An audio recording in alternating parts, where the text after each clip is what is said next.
नमस्कार, आवाज समाचार में आपका स्वागत है। आपके साथ मैं हूं विपिन भट्ट। शुरुआत करते हैं इस वक्त की हेडलाइंस के साथ। आरबीआई एमपीसी बैठक के पहले दिन बाजार में दबाव। सेंसेक्स निफ्टी 0.5% गिरावट के साथ बंद। मेटल, एनर्जी, आईटी शेयरों में आज रही बिकवाली। सरकार नहीं, मोदी जी पूरी कोशिश करेंगे कि पार्लियामेंट में अदानी जी का डिस्कशन ना हो जाए। अदानी मामले पर राहुल ने पीएम मोदी पर साधा निशाना। सदन में होनी चाहिए चर्चा। विपक्ष के हंगामे से आज भी संसद रही ठप। देश भर में कांग्रेस का विरोध प्रदर्शन।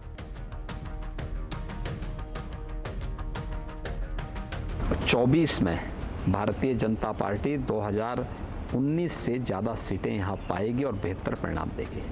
2024 में 2014 से भी ज्यादा सीटें देगा उत्तर प्रदेश। नेटवर्क 18 के group editor in chief Rahul Joshi के साथ एक्सक्लूसिव इंटरव्यू में योगी आदित्यनाथ ने किया दावा, विधानसभा चुनावों में भी बीजेपी करेगी बढ़िया प्रदर्शन। जातियों के मुद्दे पर आरएसएस प्रमुख मोहन भागवत का बड़ा बयान। कहा, भगवान के लिए कोई जाति और वर्ण नहीं, शास्त्रों के नाम पर कुछ विद्वानों ने बताए वो झूठ। भारी हंगामे के बाद दिल्ली में फिर टला मेयर चुनाव। बीजेपी और आप ने लगाए एक दूसरे पर आरोप। सुप्रीम कोर्ट जाएगी आम आदमी पार्टी। सुप्रीम कोर्ट को मिले 5 नए जज। चीफ जस्टिस चंद्रचूड़ ने दिलाई शपथ। शपथ ग्रहण के साथ अब सुप्रीम कोर्ट में जजों की संख्या हुई 32। और तुर्की में 7.8 तीव्रता के भूकंप से दहला देश और सीरिया समेत 9 देशों में महसूस हुआ भूकंप। अब तक 600 से ज्यादा लोगों की मौत। पीएम मोदी ने जताया दुख, सभी मदद का दिया भरोसा।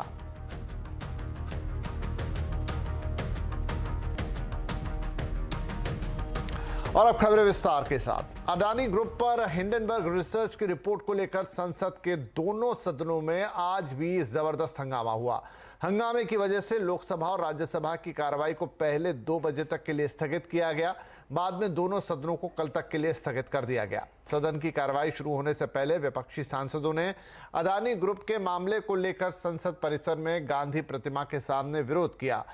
विपक्षी दल संसद के अंदर इस मामले पर चर्चा की मांग कर रहे हैं। साथ ही इस मामले की जांच जेपीसी या सुप्रीम कोर्ट की निगरानी में कराने की मांग भी कर रहे हैं। इधर अडानी ग्रुप के खिलाफ हिंडनबर्ग रिसर्च की रिपोर्ट के मामले पर राहुल गांधी ने आज बड़ा बयान दे दिया। उन्होंने कहा कि वो लंबे वक्त से अडानी ग्रुप का मुद्दा उठा रहे थे, लेकिन सरकार इसकी अनदेखी कर रही है। वो अडानी ग्रुप के मामले पर अब संसद में चर्चा चाहते हैं। सरकार नहीं, मोदी जी पूरी कोशिश करेंगे कि पार्लियामेंट में अदानी जी का डिस्कशन ना हो जाए। उसका कारण है, कारण आप जानते हैं। तो पूरी कोशिश होगी कि अदानी जी पे डिस्कशन ना हो। मैं अब 2-3 साल से ये मुद्दा उठा रहा हूं और मैं चाहता हूं कि इस पे डिस्कशन हो और दूध का दूध, पानी का पानी हो जाए। जो लाखों करोड़ रुपए का भ्रष्टाचार हुआ है, जो हिंदुस्तान का इंफ्रास्ट्रक्चर कैप्चर किया गया है, उसके बारे में डिस्कशन हो और अदानी जी के पीछे कौन सी शक्ति है वो भी देश को पता लग जाए।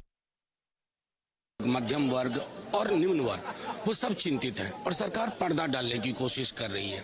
वो व्यक्ति कहते हैं, व्यक्ति विशेष अडानी जी, कि हम पर हमला नहीं, राष्ट्र पे हमला है। साहब, कब से आप राष्ट्र हो गए? ये राष्ट्र यहाँ बापू है ना, ये विरासत है हमारी। और एक किसी क्रोनी पूंजीपति के चरणों में पूरे देश की साख रख दी जाए, उसी का ये विरोध है कि सरकार जेपीसी मॉनिटर प्रोब करवाए, फटाफट करवाए, ताकि संदेश जाए पूरे दुनिया को और देश को।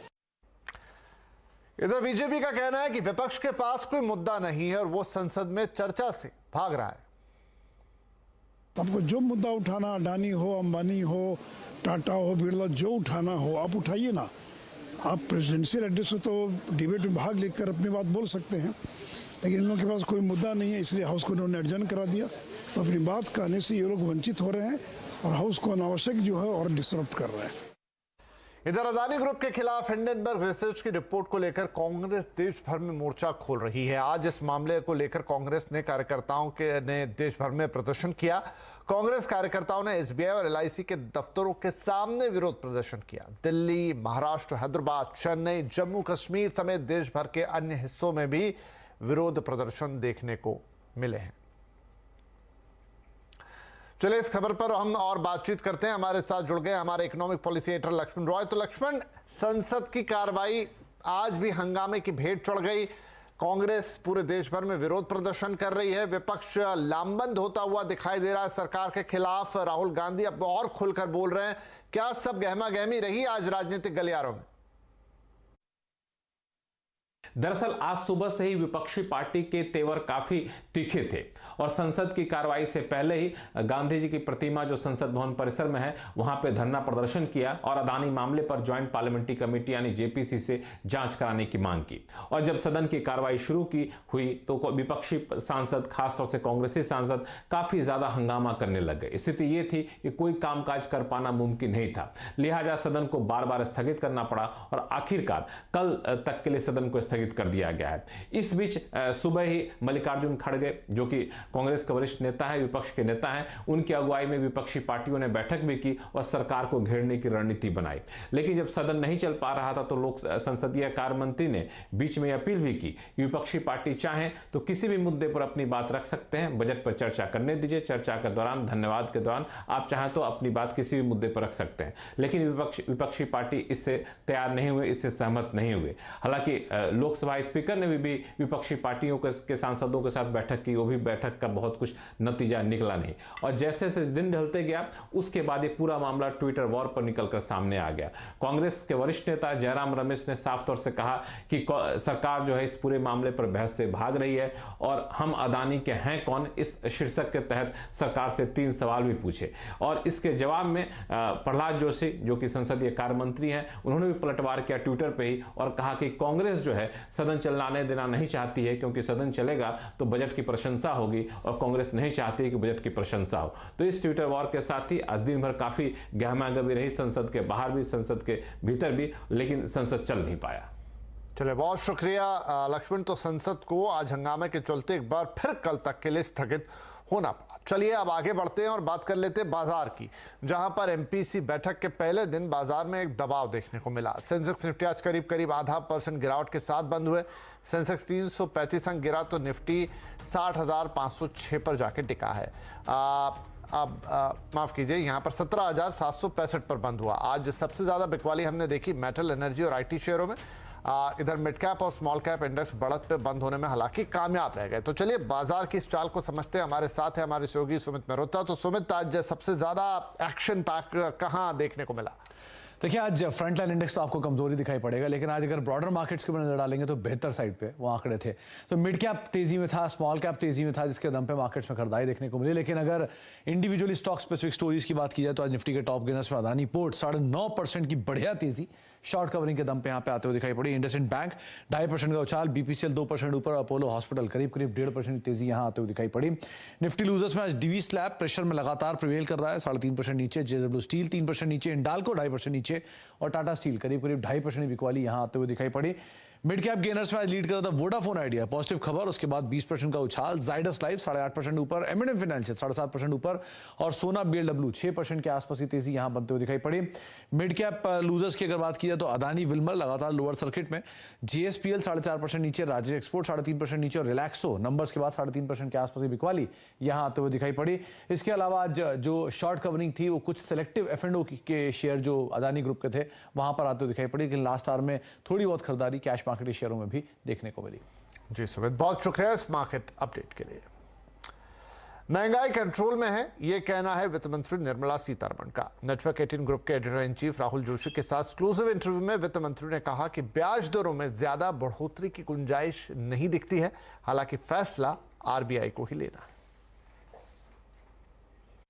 I expect since the fall in the inflation, it doesn't seem to be just a momentary or a 1-month affair. It should sustain itself in the process of coming down, and therefore they should, and you're right, therefore there shouldn't be that much pressure on the central bank to keep the pace of increasing the rates. But the MPC will take a call. Of course. तो आज हम भी आवाज MPC करेंगे शाम 4:30 बजे, यानी कि माफ कीजिए 4:27 टू बी प्रिसाइज। इस बुलेटिन के बाद ये खास पेशकश हमारी आप देखेंगे सीएनबीसी आवाज पे। देखिए आवाज की एमपीसी क्या कहती है, ज्यादातर इकोनॉमिस्ट जो उसमें शामिल होते हैं वो क्या प्रेडिक्ट करते हैं, क्या इस बार भी रिजर्व बैंक ब्याज दरें बढ़ाएगा और बढ़ाएगा तो कितनी। चलिए ये आपको थोड़ी देर में देखने को मिलेगा। इधर ग्लोबल सुस्ती के असर से भारतीय इकोनॉमी भी अछूती नहीं है, ये कहना है वित्त मंत्री निर्मला सीतारमण का। नेटवर्क 18 ग्रुप के editor in chief Rahul Joshi के साथ एक्सक्लूसिव इंटरव्यू में वित्त मंत्री ने कहा कि फ्यूल और फर्टिलाइजर के आयात के लिए हम ग्लोबल बाजार पर निर्भर हैं, लेकिन बाकी देशों जितना हमारी इकोनॉमी पर असर नहीं है। भारत की ग्रोथ अनुमान जो है वो परिस्थितियों के अनुसार सही है। At least two critical items entirely depends on imports: fuel, fertilizer. So when you're looking at importing that many big ticket items, your uncertainties are lots more and lots more pronounced.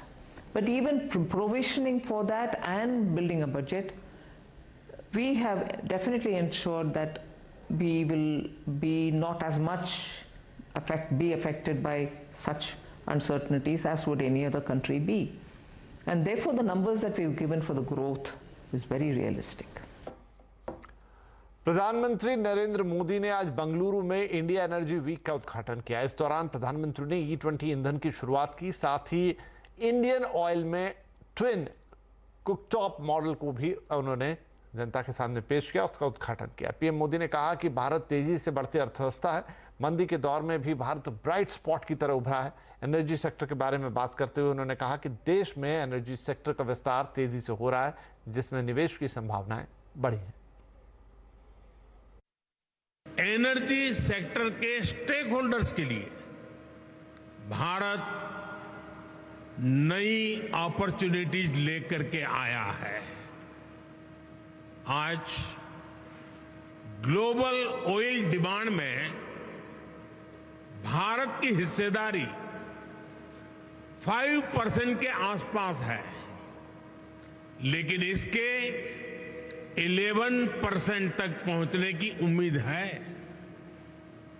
Bharat की gas demand तो 500% तक बढ़ने का अनुमान है।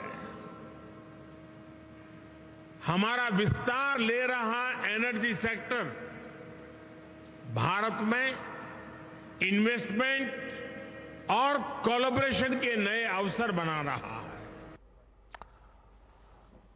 बात करेंगे supreme court की। सीजेआई डीवाई चंद्रचूड़ ने आज सुबह सुप्रीम कोर्ट में 5 नए जजों को सुप्रीम कोर्ट के न्यायाधीश के रूप में शपथ दिलाई। 5 नए जजों में 3 chief justice Pankaj Mittal, justice Sanjay Karol और जस्टिस पीवी संजय कुमार और 2 जस्टिस अहसानुद्दीन अमानुल्लाह, जस्टिस मनोज मिश्रा शामिल हैं। इस शपथ ग्रहण के साथ एससी में जजों की संख्या 32 हो गई है।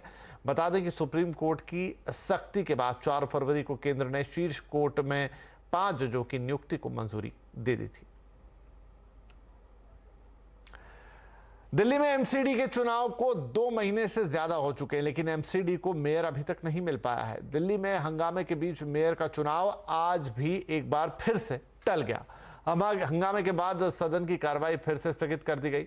एमसीडी की बैठक शुरू होने पर प्रोटेम स्पीकर सत्य शर्मा ने ऐलान किया कि MCD mayor, deputy mayor, standing committee के सदस्यों के चुनाव में मनोनीत पार्षद भी वोट करेंगे। इस पर आम आदमी पार्टी ने आपत्ति जाहिर की, वहीं बीजेपी की तरफ से नारे लगाए गए। इससे पहले आप पार्षदों ने एमसीडी के पीठासीन अधिकारी को चिट्ठी लिखकर मांग की थी कि मनोनीत पार्षद को मेयर चुनाव से बाहर रखा जाए। आम आदमी पार्टी ने कहा कि वो मेयर चुनाव के लिए सुप्रीम कोर्ट का दरवाजा खटखटाएगी, जबकि बीजेपी आम आदमी पार्टी पर पार्षदों की खरीद फरोख्त का आरोप लगा रही है। देखिए, दिल्ली को एक भ्रष्ट मुख्यमंत्री मिला है जिसका नाम लगातार लिकर स्कैम में आ रहा है, और वो उसी पैसे का इस्तेमाल करके गोवा में चुनाव लड़वाने की कोशिश कर रहा था, और आज मेयरल चुनाव भी लड़वाने की कोशिश उन्होंने की। 9 भारतीय जनता पार्टी के काउंसलर्स को अप्रोच किया गया और कहा गया कि उन्हें कभी पद का लालच, कभी पोजीशन का लालच और कभी पैसों का लालच देने का प्रयास किया गया। एमसीडी से छोटी देश की बहुत सारी विधानसभाएं हैं। अगर ये चीज होती रही तो कल को विधानसभा में बीजेपी हारेगी, मुख्यमंत्री नहीं बनने देगी। लोकसभा में बीजेपी हारेगी, प्रधानमंत्री नहीं बनने देगी, तो क्या दादागिरी से आप, गुंडागर्दी से देश को चलाएंगे? इस प्रकार से आप कहीं भी हार जाएंगे, फिर आप नेता ही नहीं चुनने देंगे।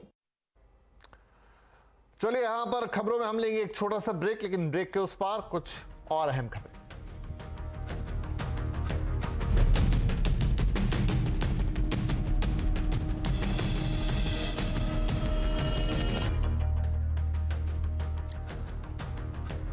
वेलकम बैक, आप देख रहे हैं आवाज समाचार। अब कुछ और खबरें। 2024 में उत्तर प्रदेश में 2014 और 2019 से भी ज्यादा सीटें आएंगी, यह कहना है उत्तर प्रदेश के मुख्यमंत्री योगी आदित्यनाथ का। नेटवर्क 18 के group editor in chief Rahul Joshi के साथ एक्सक्लूसिव इंटरव्यू में योगी आदित्यनाथ ने कहा कि इस बार फिर सबसे बेहतर नंबर यूपी से ही आएंगे।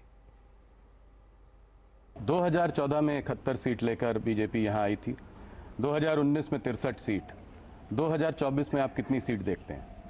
देखिए 2024 में भारतीय जनता पार्टी 2019 से ज़्यादा सीटें यहाँ पाएगी और बेहतर परिणाम देगी।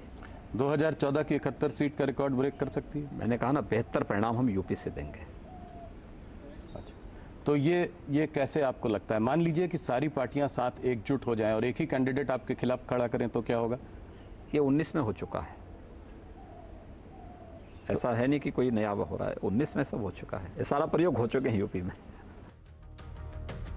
तो ये पूरा इंटरव्यू उत्तर प्रदेश के मुख्यमंत्री योगी आदित्यनाथ के साथ जिसे लेंगे editor in chief news network 18 Rahul Joshi. Network 18 के एडिटर इन चीफ। तो राजनीति में ये देखिए 7:57 पर आज शाम को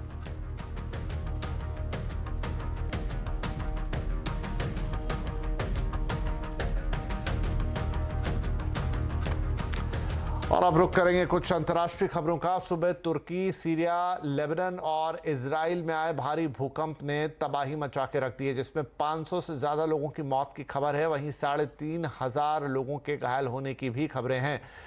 लगातार 3 बार आए भारी तीव्रता के भूकंप का सबसे ज्यादा नुकसान तुर्की और सीरिया में देखा गया। लेबनान और इजराइल में ज्यादा नुकसान की खबर नहीं है। यूनाइटेड स्टेट जियोलॉजिकल सर्वे के अनुसार इस भूकंप की तीव्रता रिक्टर स्केल पे 7.8 थी, यानी करीब करीब 8 के आसपास। आफ्टर शॉक्स भी यहाँ पर रिकॉर्ड किए गए हैं। अगले कुछ दिनों तक आफ्टर शॉक्स महसूस किए जा सकते हैं। कुछ ही देर पहले भी खबर आई है कि एक बार फिर से तुर्की और सीरिया में भूकंप के झटके महसूस किए गए हैं। 100 साल में आने वाले ये सबसे खतरनाक भूकंप है इस इलाके का। प्रधानमंत्री मोदी ने भी ट्वीट करके अपनी संवेदनाएं व्यक्त की हैं और हर संभव मदद की बात भी उन्होंने कही है।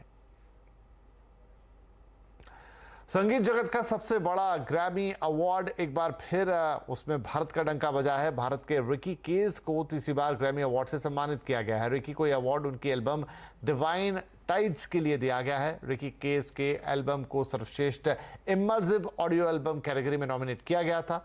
वहीं 65वें ग्रैमी अवार्ड में अमेरिकी पॉप स्टार बियॉन्स ने 2 ग्रैमी अवार्ड जीते हैं। इसके साथ ही बियॉन्स अब तक की सबसे ज्यादा ग्रैमी अवार्ड जीतने वाली स्टार बन गई हैं। उनके नाम अब तक 32 ग्रैमी आ चुके हैं।